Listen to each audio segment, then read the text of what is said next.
and we're presently studying in Proverbs chapter 11. The title of Proverbs chapter 11 is The Foolishness of Wickedness. The Foolishness of Wickedness. The Amplified titles it as a comparison between righteousness, contrasting righteousness to wickedness. Right, that's what we're looking at. And we've looked at verse 1, verse 2. This morning we come on to verse 3 of Proverbs chapter 11. He says, the integrity, the integrity of the upright will guide them.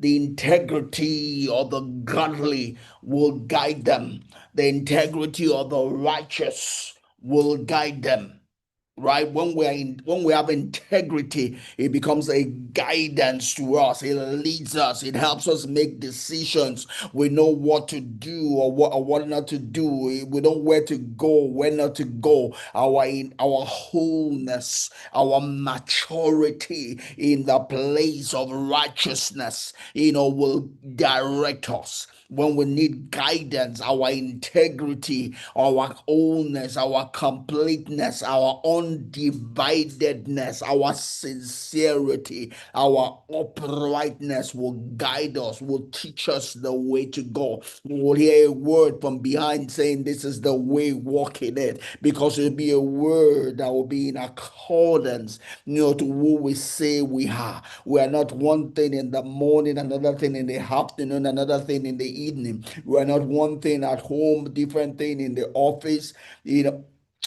but we seek congruency of personality. We are not self-deceiving. We don't live one life, on the inside, another life on the outside. We are who we are on the inside, and who we are on the inside, we seek to show forth on the outside. There's an agreement between our spirit and our living. Our spirit and our living. We don't have an internal warfare going on, struggling as to who we are, who we want to be, who we want to show forth ourselves. Rather, we seek, our life is seeking congruency.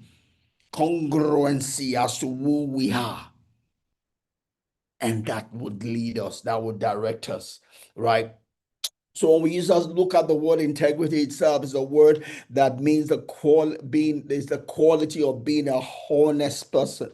So in essence, the Bible in Proverbs 11:3 is saying our honesty will direct us, right? When we have to make a decision between A and B, the desire, our standard, our predetermined way of life will direct us, because we will not go in the path that is dishonest, right? We will not cheat somebody, because the person is not there, or because we have the advantage over the person. We will not do the dishonest thing to that person.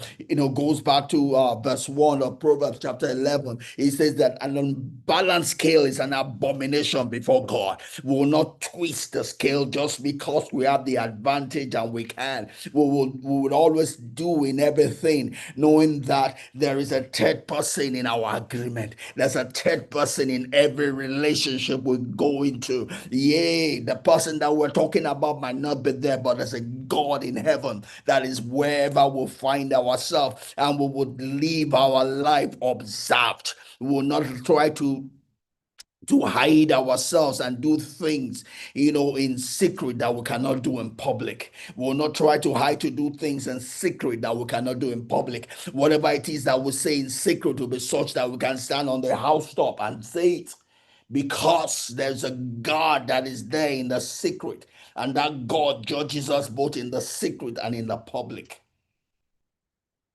So honesty will be our watchword if we're a person of integrity, right? If and another word there, it says the quality of being honest and having strong moral principles. So our moral principles would direct us. It would direct us. It would determine what we do, not do, decisions we'll make, not make. Right? Will not be holy on Sunday, whereas we're chasing after women every other day of the week, right? Will not be, we're wearing white collar, whereas we're living a promiscuous life, right? We will live our life observed. We will live our life naked before He